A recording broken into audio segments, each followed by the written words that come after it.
Well, Marc Emery is a marijuana activist who has campaigned for liberalizing the laws concerning pot in Canada. He joins us from our downtown Toronto studio. Mr. Emery, it's good to see you. How close does the task force's recommendations, in your view, come to what you've been advocating?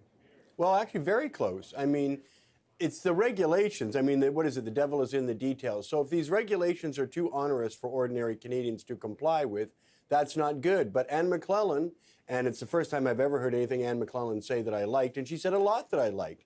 18 years of age will be the cutoff age. Diversity in producers. People can grow at home. Stores will sell the cannabis in the provinces in a variety of regimes. These are all great positive suggestions I hope the government embraces.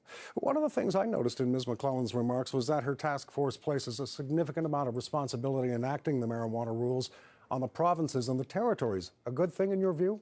Well, that's the way our country is broken up into a federal system. So it makes sense. If it's not in the criminal jurisdiction, it's not federal. So if it's going to be a distributed substance under a government authority, it's going to have to be provincial with the cities. And this makes sense. We're going to work this out. I think there's a lot of positivity there that everybody can appreciate who consumes cannabis, and probably those of us in the business of selling cannabis and producing it, growing it, are going to find some welcome news in here as well. Do you think also that it avoids the perils of trying to fit a one-size-fits-all kind of solution to so many questions across Canada?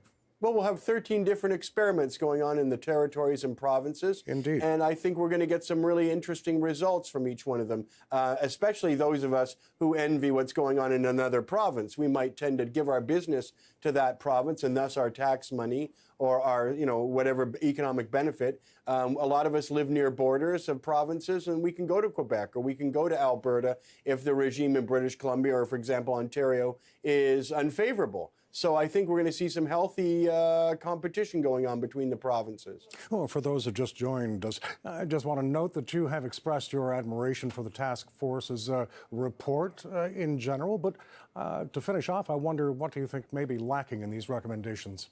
Actually, it's a really balanced report that gives appropriate acknowledgement to the cannabis culture in this country.